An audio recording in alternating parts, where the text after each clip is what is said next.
Earth Shattered. Chapter 1, The Last Dawn. Jacob Martinez pressed his face against the cupola window of the International Space Station, watching Earth's Terminator line creep across the Pacific Ocean. The sunrise painted the atmosphere in brilliant oranges and golds, a sight that never lost its magic even after 6 months aboard the station. At 34, he had dreamed of this moment since childhood, floating 400 kilometers above his home planet, conducting experiments that would benefit all humanity. "Beautiful morning, isn't it?" came a voice behind him. Dr. Elena Volkov, the mission's chief scientist, floated gracefully into the cupola. Her silver hair caught the reflected light from Earth below. "Every morning up here is beautiful," Jacob replied, though something felt different today. He couldn't shake an odd sensation that had been growing stronger over the past few days, a feeling of impending change that he couldn't rationalize away. Elena joined him at the window. "The atmospheric readings from yesterday's experiments are fascinating. The ionosphere shows some unusual fluctuations. Nothing dangerous, but curious." Before Jacob could respond, Commander Yuki Tanaka's voice crackled over the intercom from the command module. "All crew to stations. We've got incoming priority communications from Houston." Jacob and Elena exchanged glances. Priority communications were rare and usually meant trouble, either technical problems with the station or emergencies on Earth. They pushed off from the cupola's windows and glided through the station's corridors with practiced ease. The crew gathered in the Destiny Laboratory module. Commander Tanaka, a veteran of 3 previous missions, Dr. Volkov, the Russian physicist whose research on cosmic radiation had revolutionized space medicine, Ahmed al-Rashid, the brilliant Egyptian engineer who could fix anything with spare parts and ingenuity, and Jacob himself, the mission specialist whose job encompassed everything from plant biology experiments to spacewalk preparations. "Houston, this is ISS. We're all here," Tanaka spoke into the communication system. The response came immediately, but the voice was different from their usual flight director. "ISS, this is General Morrison, NORAD. We need you to look towards Sector 77 Alpha immediately. Use the telescope array. There's something out there we need you to confirm." The crew exchanged worried looks. NORAD didn't usually contact the ISS directly, and General Morrison's tone carried an urgency that made Jacob's stomach tighten. Ahmed was already at the controls, adjusting the station's telescope. "Sector 77 Alpha, that's roughly in the direction of Jupiter's orbit." "Got it," he said after a moment, fine-tuning the focus. "There's definitely something there. It's big. And it's moving fast." Jacob peered at the display screen. What he saw defied immediate comprehension. A dark mass, roughly spherical but with irregular protrusions, hurtled through space with impossible velocity. Even at this distance, its size was evident, easily several kilometers across. "Houston, we're seeing an object, definitely artificial." "Size estimates?" "Ahmed?" "At least 5 kilometers in diameter, possibly larger." "And its trajectory?" Ahmed's voice trailed off as he ran calculations. "Oh God. It's not heading for Jupiter. It's heading for us." "Define us," Commander Tanaka said, though her voice suggested she already knew the answer. "Earth. Direct collision course. At current velocity." Ahmed's hands flew over the keyboard. "Impact in approximately 14 hours. The silence that followed was deafening. Jacob felt his heart hammering against his ribs. Elena gripped the handhold so tightly her knuckles were white. General Morrison's voice crackled back, "ISS, we need continuous monitoring of that object. Every detail you can give us." "The President has been briefed. We're working on options." Over the next several hours, the crew took turns monitoring the approaching object while trying to maintain some semblance of normal operations. But normalcy was impossible. Earth's governments were in crisis mode, though they shared little information with the space station. News broadcasts, when they could receive them, spoke vaguely of an approaching astronomical event and urged people to stay calm. Jacob found himself returning again and again to the cupola, staring down at Earth. 7 billion people going about their lives, most unaware that their world might end in hours. He could see city lights beginning to twinkle on the night side, weather patterns swirling over the oceans, the thin blue line of atmosphere that protected all life. "It's definitely artificial," Elena said, joining him once again. She held a tablet displaying their latest observations. The surface shows clear geometric patterns. "This is a constructed object, not an asteroid or comet." "Alien? What else could it be? Nothing we've ever built approaches that size, and its trajectory is too precise to be natural. Someone or something sent this directly at Earth." Jacob studied the data on her tablet. "Any signs of propulsion? Communication attempts?" "None that we can detect. It's like a bullet fired from an enormous gun, aimed perfectly at our planet." As the hours passed, the object grew larger in their telescopes. Its surface revealed intricate details, what appeared to be technological structures, vast geometric patterns that hurt to look at for too long, and something that might have been weapons or tools of incomprehensible purpose. Ground control fell silent for long periods. When communications resumed, voices were strained, conversations brief. Jacob realized that humanity's leaders had no solution. There was no weapon capable of stopping something that massive, no time to evacuate even a fraction of Earth's population. "ISS, this is Houston." A new voice, one Jacob didn't recognize. "We need you to prepare for potential station autonomy. Upload all critical system manuals to your local storage. Conserve resources. You may be on your own for an extended period." The implication was clear. Earth might not survive to maintain contact with them. As the object approached, strange phenomena began occurring. Sensitive equipment detected gravitational anomalies. Radio communications became increasingly unreliable. Even Earth's magnetic field seemed to fluctuate in response to the approaching mass. "It's affecting spacetime itself," Elena murmured, studying readouts that made no sense according to conventional physics. "This thing isn't just massive, it's doing something to the fundamental structure of reality around it." With 6 hours until impact, Jacob made a decision that would haunt him forever. He activated the station's emergency recording system and began documenting everything they observed. If humanity died, perhaps some future civilization would find these records and understand what happened. The Earth below looked serene and beautiful, completely unaware of its approaching doom. Chapter 2: The Impact. 3 hours before impact, the alien object became visible to the naked eye, a dark star growing larger against the constellation Orion. Jacob watched through the cupola as Earth's night side rotated into view, city lights twinkling like scattered diamonds. He tried to memorize every detail: the swirl of clouds over the Pacific, the aurora dancing around the poles, the thin line of atmosphere that had protected his species for millions of years. "All crew, secure for potential shock wave," Commander Tanaka announced. They had no idea what to expect when the object struck Earth, but basic physics suggested the ISS might experience significant turbulence. Ahmed had spent the last hour double-checking all critical systems. Life support at maximum efficiency, all emergency protocols activated. "We have approximately 6 months of consumables if we're careful." "And then?" Elena asked. Ahmed's silence was answer enough. The communications system crackled. "ISS, this is Mission Control. Final check-in before the event. You are humanity's last representatives in space. Document everything. If anyone survives down here, we'll need your records." Jacob keyed the microphone. "Copy, Houston. We'll maintain observations until..." He couldn't finish the sentence. "Godspeed, ISS. It's been an honor." The channel went silent.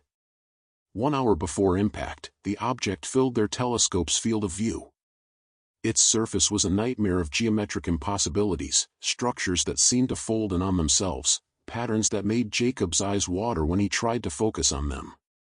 Whatever civilization had built this thing operated according to principles far beyond human understanding. "Impact trajectory confirmed," Ahmed reported, his voice steady despite everything. It's going to hit somewhere in the Pacific, roughly halfway between Hawaii and the Philippines.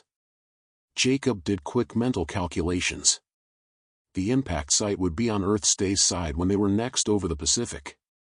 They would have a direct view of humanity's end. 30 minutes before impact, strange lights began appearing around the object, not reflected sunlight, but emanations from the object itself. Brilliant purples and greens that had no equivalent in human experience. Energy readings are off the charts, Elena reported. This thing is powering up for something. Maybe it's not just an impact weapon, Jacob said. Maybe it's designed to do something specific to Earth. 10 minutes before impact, the entire ISS began to vibrate. Not the normal mechanical vibrations they were accustomed to, but something deeper, as if space itself was trembling. Gravitational distortions increasing, Ahmed called out. This is impossible. That object shouldn't be able to affect local spacetime from this distance. 5 minutes. Jacob strapped himself into the cupola's observation seat, determined to witness and record humanity's final moments. The others took positions throughout the station, all instruments trained on Earth. 1 minute. The object was now clearly visible against Earth's blue curve, a dark malignancy approaching his home world at thousands of kilometers per second. Here it comes, Jacob whispered. The impact was not what he expected. Instead of simply striking Earth's surface, the alien object seemed to phase partially out of reality in the final seconds before contact. It hit the Pacific Ocean like a stone thrown into still water, but the splash was made of pure energy rather than liquid. The explosion was beyond description. A sphere of brilliant white light expanded from the impact point, growing larger and larger until it encompassed half the visible hemisphere.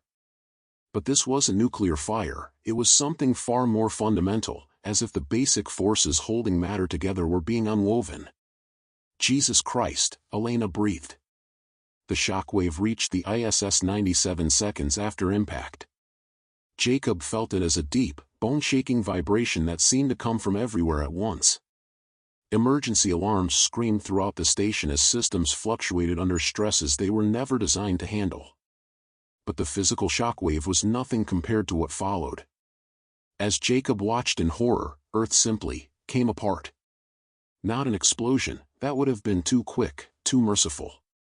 Instead, the planet began to unravel like a ball of yarn, great chunks of crust and mantle peeling away in slow, graceful arcs. The continents broke apart and drifted into space like leaves in an autumn wind. The oceans boiled away in great clouds of steam that immediately froze into ice crystals, creating vast white veils that obscured and revealed the dying planet in turns. The moon, caught in the gravitational chaos, cracked like an eggshell and sent fragments spinning in all directions. The gravitational field is collapsing, Ahmed reported, his voice barely audible over the station's alarms. Earth's core is. God help us, it's being torn apart from the inside. Jacob watched his world die piece by piece. He saw the lights of cities wink out as entire continents tumbled into space. He saw the atmosphere bleeding away in great streamers of gas. He saw 7 billion human lives ended in moments, along with every animal, every plant, every microorganism that had ever called Earth home. The worst part was the silence. Space carried no sound, so humanity's death throes were played out in perfect, terrible quiet.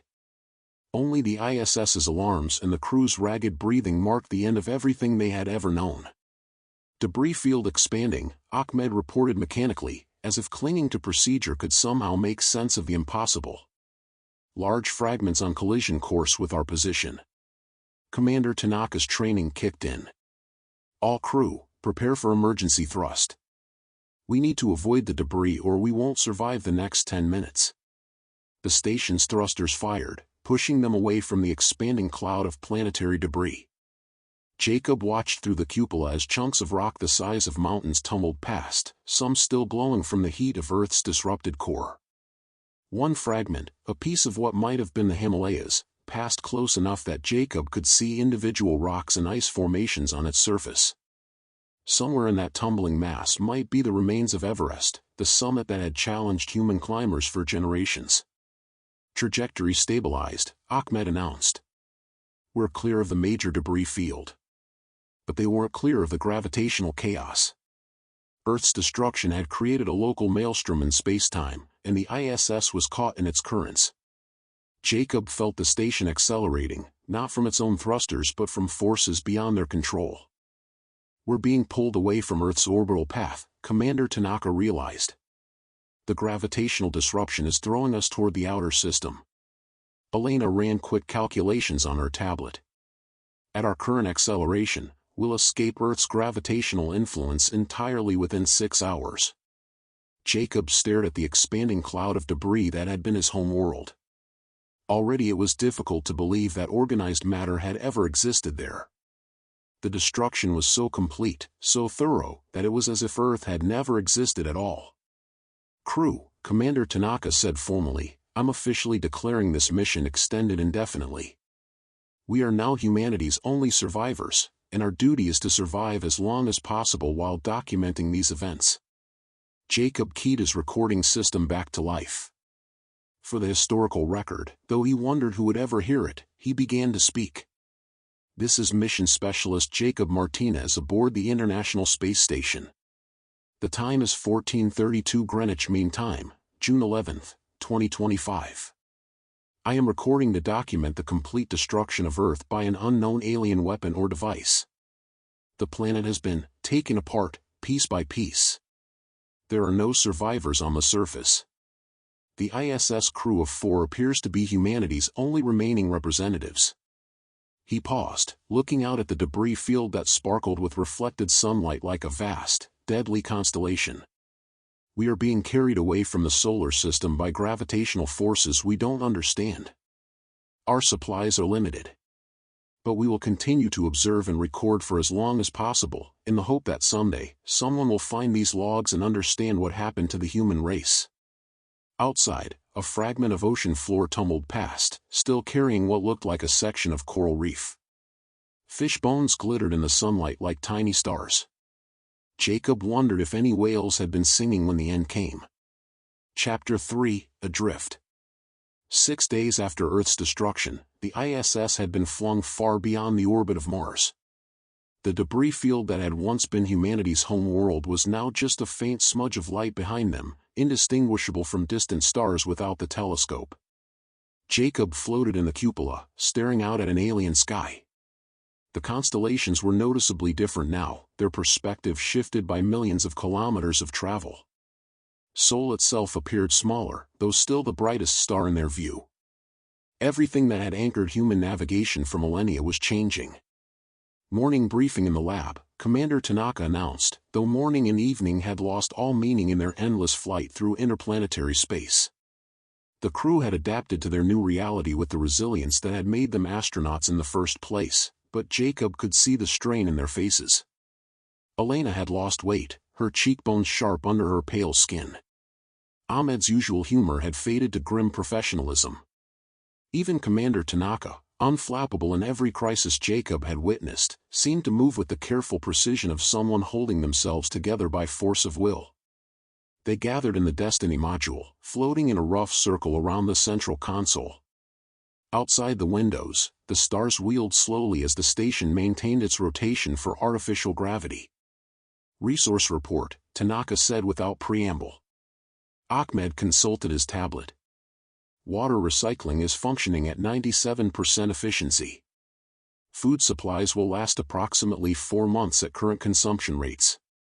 Oxygen regeneration is stable, but we're slowly losing atmosphere through normal seepage. Perhaps 8 months before it becomes critical." The mathematics of their death were precise and inescapable. Jacob had run the calculations himself dozens of times, hoping to find an error that would grant them more time. There was none. Equipment status? All primary systems functional. The gravitational anomalies during the escape damaged some secondary circuits, but I've managed repairs. Solar panels are operating normally, though efficiency will decrease as we move further from the sun. Communications? Elena shook her head. Nothing. I've tried every frequency, every protocol. Either there are no other human survivors anywhere in the solar system, or we're too far away to reach them. The background radiation is strange, though. I'm detecting patterns that don't match any natural phenomena. Explain. It's almost like signals, but they're coming from everywhere at once. Deep space, outside the solar system. It could be related to whatever civilization sent that weapon to destroy Earth. Jacob felt a chill that had nothing to do with the station's temperature. Are they communicating with each other? Or with us, Elena said quietly. Though if they are, I can't decode the messages. Commander Tanaka was quiet for a long moment. Continue monitoring. Jacob, what's the status of our scientific observations? I've been documenting everything, Jacob replied. The destruction sequence, our trajectory, the unusual physics we observed during the impact. If nothing else, we'll leave a complete record of how Earth died. And the biological samples? This was the hardest part. The ISS had been carrying dozens of biological experiments, seeds, cultures, even some small organisms in specialized habitats. They represented Earth's life in miniature, and now they were all that remained of 4 billion years of evolution. The plant cultures are stable. Some seeds remain viable. The bacterial samples are actually thriving, they seem unaffected by our situation. But the larger organisms. Jacob paused. The mice died 3 days ago. Stress, I think. They somehow understood that something fundamental had changed. The loss of the mice had hit Jacob harder than he expected. They had been his responsibility, tiny warm lives that had depended on him for care. Now even that small connection to Earth's biological heritage was gone. We need to discuss our long-term strategy, Tanaka said. We have limited resources and unlimited time. How do we maximize our survival potential? Ahmed leaned forward. I've been thinking about that.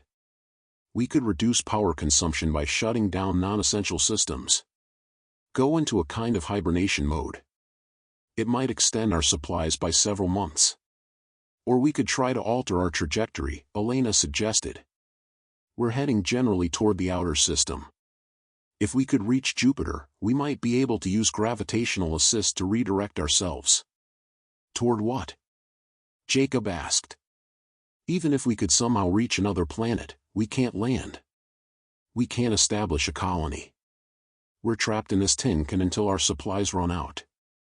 The brutal honesty of his words hung in the air like a toxic cloud. They all knew he was right, but hearing it spoken aloud made their situation feel even more hopeless. Perhaps, Elena said slowly, our goal shouldn't be immediate survival. Perhaps it should be to send our story as far as possible. She called up a star chart on the main display. We're traveling at significant velocity, thanks to the gravitational disruption. If we could package our data, our biological samples, everything we've learned about humanity and Earth, into some kind of probe. And send it where? Ahmed asked. Elena pointed to a section of the star chart. The Alpha Centauri system. It's the nearest star system with planets that might support life. If we could design a probe with enough power to reach there, maybe in 10,000 years some other civilization would find it. Jacob considered the idea. It was audacious, probably impossible with their limited resources, but it gave their deaths meaning beyond mere record-keeping. What would we need? He asked. Ahmed was already running calculations. Most of our electrical systems, probably. The solar panels, batteries, all non-essential life support. We'd have to essentially cannibalize the station to build something with enough power for a 40,000-year journey. It would kill us, Tanaka observed matter-of-factly. We're already dead, Jacob replied. The only question is whether we die for nothing or die leaving something behind. Over the following days, the crew threw themselves into planning what they began calling the Heritage Project. Elena designed the probe's navigation system, using the station's computers to calculate a trajectory that would take their message to the stars. Ahmed worked on the engineering challenges of extracting enough materials from the ISS to build a functioning spacecraft. Jacob began compiling humanity's story into a data package that could survive millennia. The work gave them purpose, but it also forced them to confront the magnitude of their task. They were trying to preserve the entire human experience in a package small enough to be launched from a dying space station. What do we include? Jacob asked during one of their planning sessions. Literature? Music? Scientific knowledge? All of it, Elena said firmly. Everything that made us human. That's terabytes of information, Ahmed protested. We don't have storage capacity for the complete works of human civilization. Then we choose, Jacob realized. We become humanity's editors. We decide what survives and what's forgotten forever. The responsibility was overwhelming. How do you distill the entire human experience into a few gigabytes of data? Shakespeare or Homer? Bach or the Beatles? Scientific papers or children's drawings? Jacob found himself working 18-hour days, consuming their archives of Earth's culture and trying to select the most essential elements. He included obvious choices, great works of literature and art, fundamental scientific discoveries, recordings of human voices in dozens of languages. But he also included things that might seem trivial to an alien civilization but captured the essence of human experience: a child's laughter, a mother's lullaby, the sound of rain on leaves. Elena focused on creating a universal translation system, a kind of Rosetta Stone that would help alien archaeologists understand human language and mathematics. She used prime numbers and physical constants as a starting point, building up to more complex concepts through visual diagrams and logical progressions. Ahmed worked on the probe itself, designing a spacecraft that could function for 40,000 years while protecting its precious cargo. He faced challenges that no human engineer had ever contemplated. How do you build electronics that won't degrade over geological time? How do you protect delicate data storage from cosmic radiation and micrometeorite impacts? Solar panels won't work once we get far from any star, he explained during one design session. We need a power source that will last millennia. The only option is radioisotope thermal generators, but we don't have any radioactive materials aboard the station. What about the station's structure itself? Jacob suggested. Some of the components must contain trace radioactives. Ahmed's eyes lit up. The smoke detectors. They contain americium-241. It's not much, but if I can extract it from all the detectors throughout the station, it might be enough to power basic systems for several thousand years. And after that? After that, the probe goes dark. But the data storage should remain intact. If someone finds it, they'll still be able to access our message. As the weeks passed, their plan took shape. The probe would be roughly the size of a refrigerator, packed with humanity's cultural and scientific heritage in crystalline storage matrices that could theoretically survive for millions of years. Its journey to Alpha Centauri would take approximately 40,000 years, during which it would periodically broadcast its contents to any civilization capable of detecting the signals. But building the probe meant sacrificing the ISS piece by piece. Every solar panel they harvested reduced their power generation. Every computer system they cannibalized brought them closer to life support failure. We have perhaps 6 weeks before we lose critical life support, Ahmed reported during their final planning meeting. The probe needs to launch before then, or we won't have the power to give it sufficient velocity. Jacob looked around at his crewmates, his friends, the last human beings in the universe. They had all lost weight, their faces gaunt from reduced rations and constant stress. But their eyes still held determination. Are we really doing this? He asked. Are we really going to destroy our own life support to send a message to aliens who might not even exist? Commander Tanaka smiled, the first genuine smile Jacob had seen from her since Earth's destruction. Jacob, what else did you think we were going to do? Die quietly in the dark? Elena laughed, and the sound was startling in a confined space. We're the last humans alive. If we're going to die, let's die doing something magnificent. Ahmed nodded enthusiastically. Besides, when will we ever get another chance to build humanity's first interstellar spacecraft? Jacob felt something loosen in his chest, a tension he hadn't realized he'd been carrying. They were right. They were going to die regardless of what they chose to do. At least this way, their deaths would have meaning. Then let's build ourselves a starship, he said. Chapter 4, The Heritage Project. Construction of the Heritage probe began in earnest during their 7th week in deep space. The ISS had become an alien environment, drifting between the orbits of Mars and Jupiter with no connection to anything human except the 4 people floating through its corridors. Jacob started each day by checking their position relative to the solar system. They were traveling at nearly 30 kilometers per second, fast enough that Earth's former orbit was now a significant distance behind them. The sun had dimmed noticeably, and their solar panels produced 20% less power than they had in Earth orbit. "We need to work faster," Ahmed announced during their morning briefing.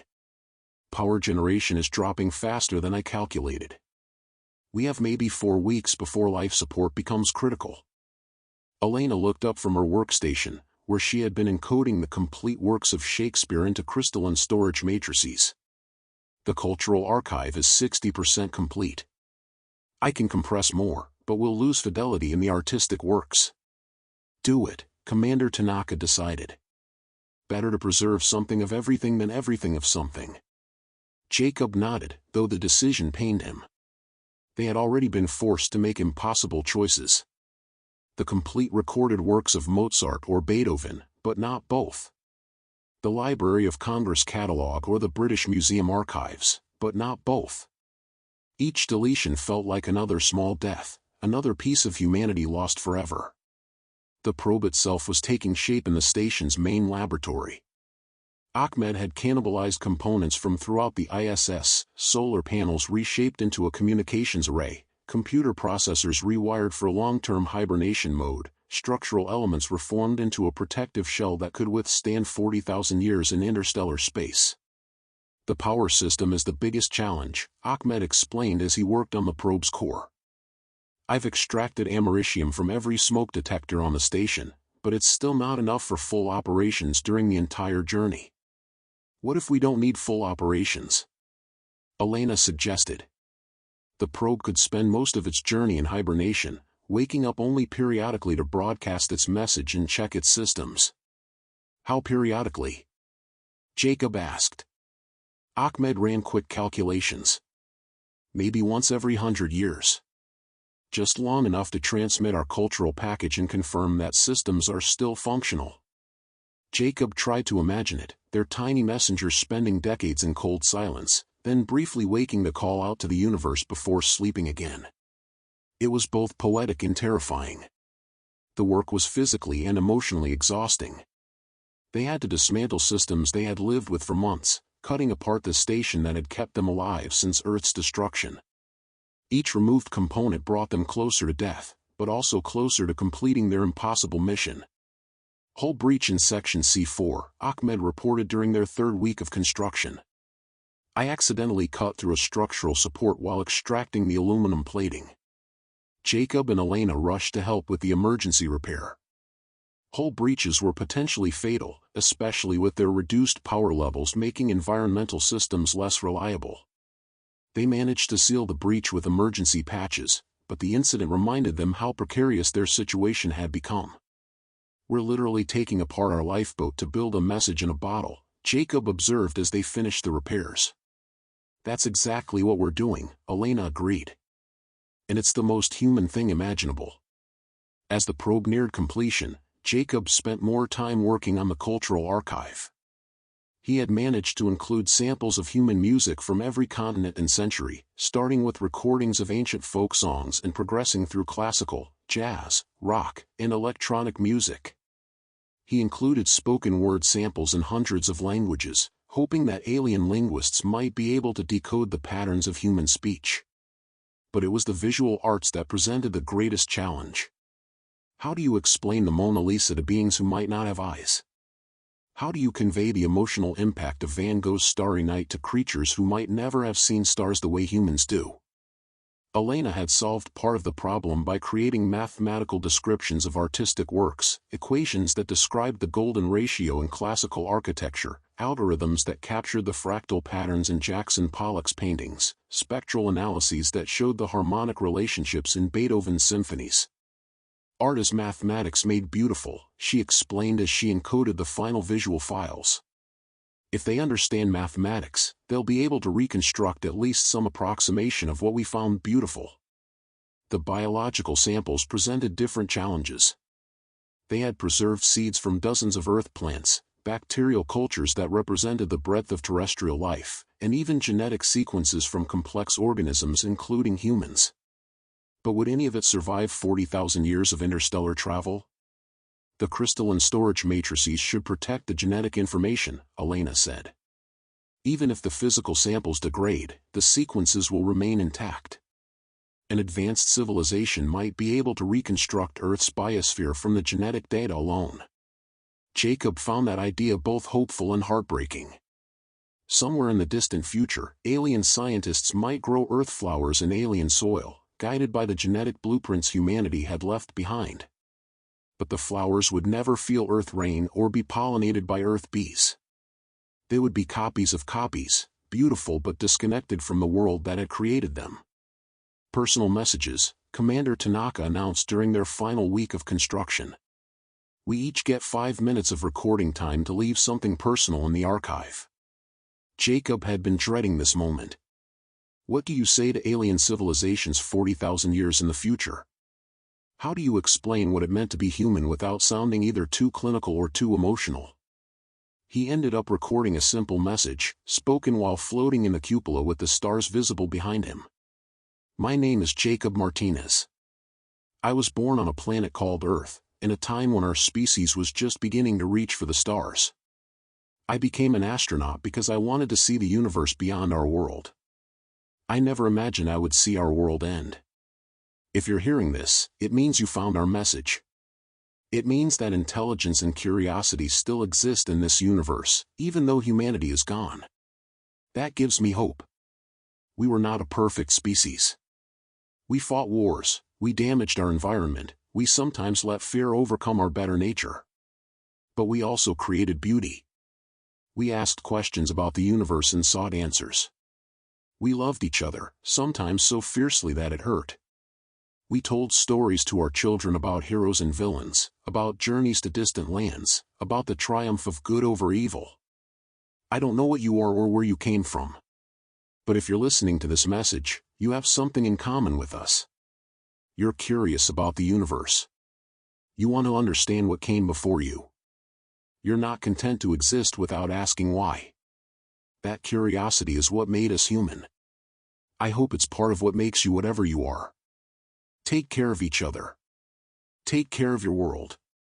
Don't let yourselves be destroyed by forces you don't understand, as we were.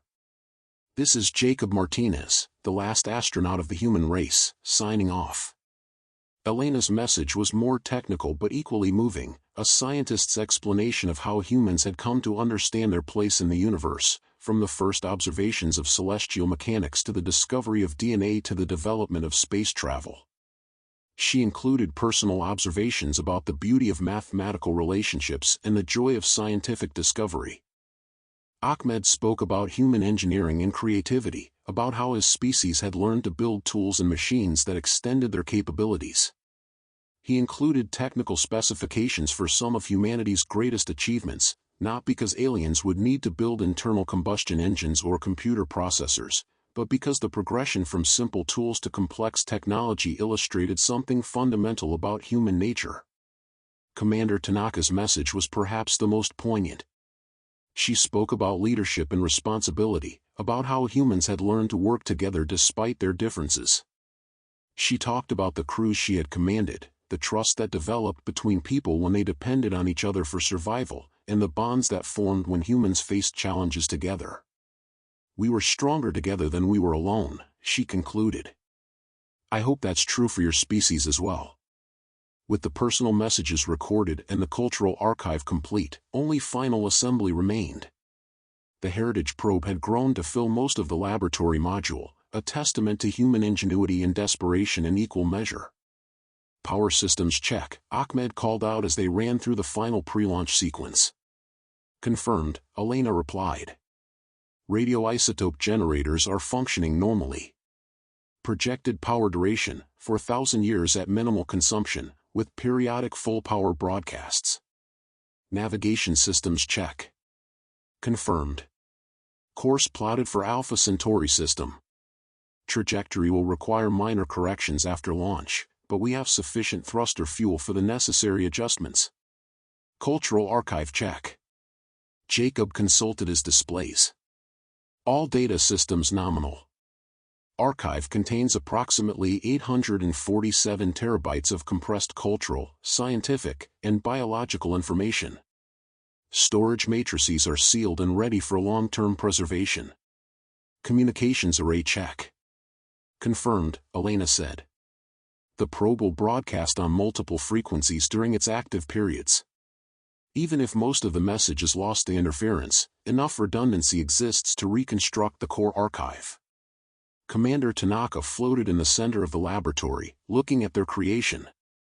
The Heritage probe didn't look like much, a metallic cylinder about 2 meters long and 1 meter in diameter, covered with what had once been the ISS's solar panels.